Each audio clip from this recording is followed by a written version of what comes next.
Buenas noches, amigos, amigas. Otra de las sesiones de el Centro Escudero, tratando de ver qué está pasando con la economía frente a noticias bastante de incertidumbre que afectan lo cotidiano y sobre todo contradictorias. Entonces comenzaremos el cierre. Jaime Dunn, dale una perspectiva, por favor. Sí, quería comentar algunos de los temas que se mencionaron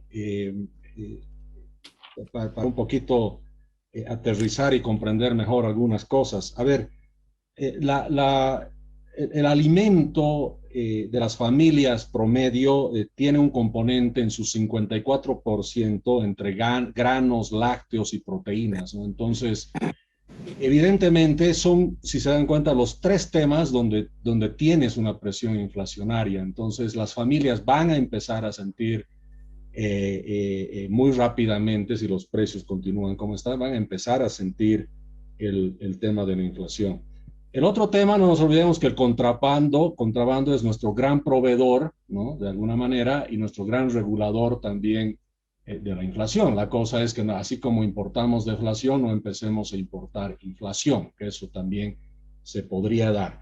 Y otra cosa, sin embargo, que creo que es importante aclarar, obviamente Bolivia ha cerrado con una inflación del 0.9 y vemos la misma propaganda, digamos, estatal diciendo que somos un país sin inflación y somos los mejores en el mundo por eso.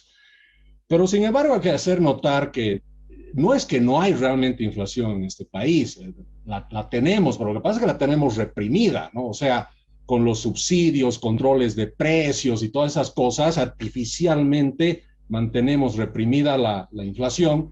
Y si tenemos una inflación baja es porque Bolivia se compra la inflación baja, ¿no? O sea, con todos los subsidios, con todas esas cosas, nos está costando 5.000, 6.000 millones de dólares al año mantener esa inflación baja, ¿no? Eso es un tema importante. Y el otro tema es, tampoco es tan baja en el sentido de que los consumidores capaz no estamos sintiendo todavía, pero los que son empresarios sí, ¿no? O sea, queda claro que los empresarios sí lo sienten porque ellos importan insumos, tienen costos de traslado, la logística y el transporte hemos visto es mucho más caro.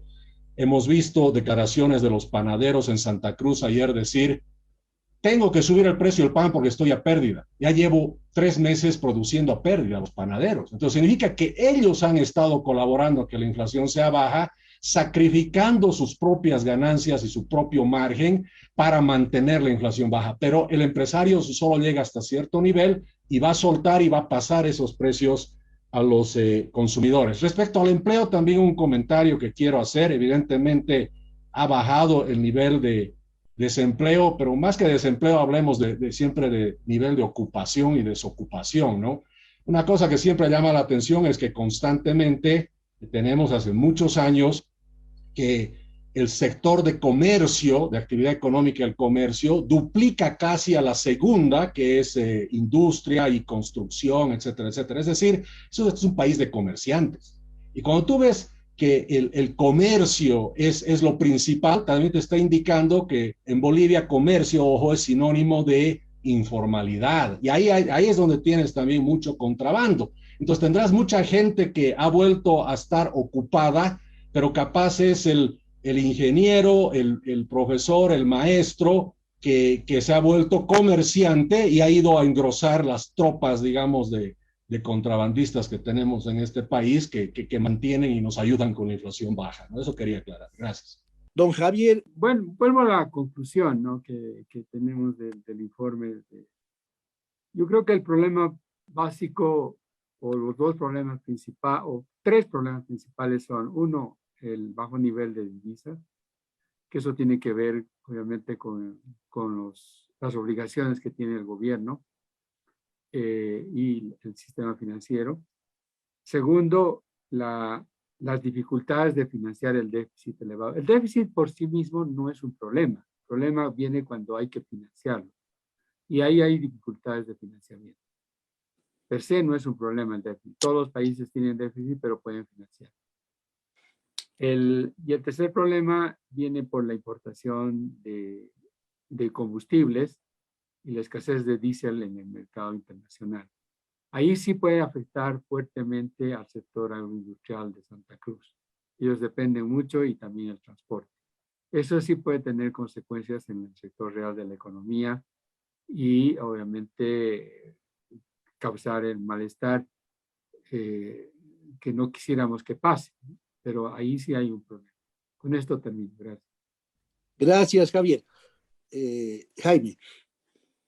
Simplemente para terminar, decir que estoy totalmente de acuerdo con Javier en el sentido de que este gobierno, y como lo dije también, no va a tomar medidas importantes.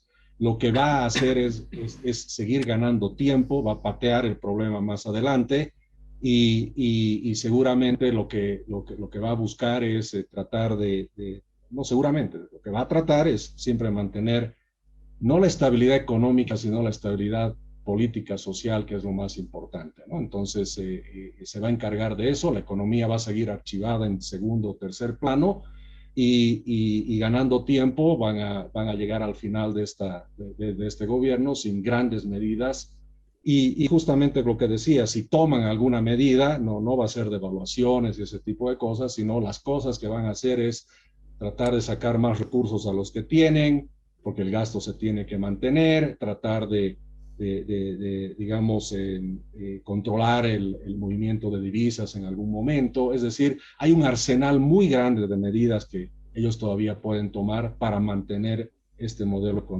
económico vigente tal como está. Muchísimas gracias. Buenas noches, muchas gracias y nos vemos el próximo viernes a esta misma hora.